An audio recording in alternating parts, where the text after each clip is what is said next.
नैबे गोजोनथाव रादाब होननानै बुंनांगोन दे दिनैयो कुमारिकातानिफ्राय नया बस्ति जि मोनसे पाग्ला दैमा बे पाग्ला दैमायाव दालाङा जानो थांगासिनो दोङो।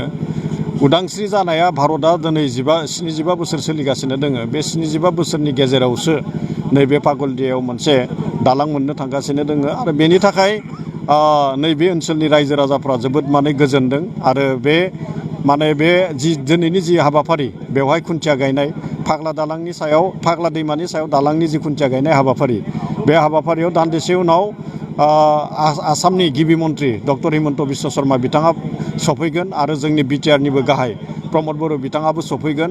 दा बै हिसाबै जोंनि रायजो राजाया बे ओनसोलनि रायजो राजाया जोबोद उसुखुथुयै बिथांमोनखौ नेबाय दं दे माब्ला जोंनि नैबे फाग्ला दैमानि सायाव जि दालां बे दालांनि खुन्थिया गायसनजागोन आरो दान्दिसे उनावनो दिनै नैबे फाग्ला दैमानि सायाव जि दालांनि खुन्थिया बे खुन्थियाखौ गायसनगोन आरो थारैनो बियो जोंनि थाखाय गोजोनथाव रादाब। मानो होननानै बुङोब्ला बेवहाय कुमारिकातानिफ्राय नबस्तिम लामायाबो दंफायो आरो गासै जिखिनि लामा आरो दालां बेखौ लाफानानै बिथांमोना थाबैनो खामानिखौ मावफुंनायनि जि मोनसे प्लेन एस्टिमेट बेखौ बानायदों। 3 बोसोरनि गेजेराव बे दालांखौ गासैखौबो बानायनानै बरनजोबनांगोन आरो 3 बोसोरनि उनाव थारैनो जोङो पाग्लादिया कुमारिकाता आरो नबस्तिनि गेजेराव फाग्ला दैमानि सेराव जि दालां बेखौ जोङो मोननो हासिगोन। नोंथाङा गोबां रां आरजिनो गोसो जादों नामा?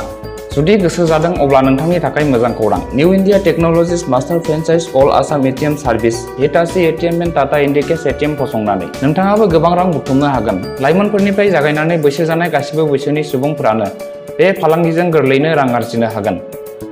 नोंथांनि गामियावबो बे एटिएम मेसिनखौ फसंनानै नोंथाङाबो मुलाम्फा मोननो हागोन।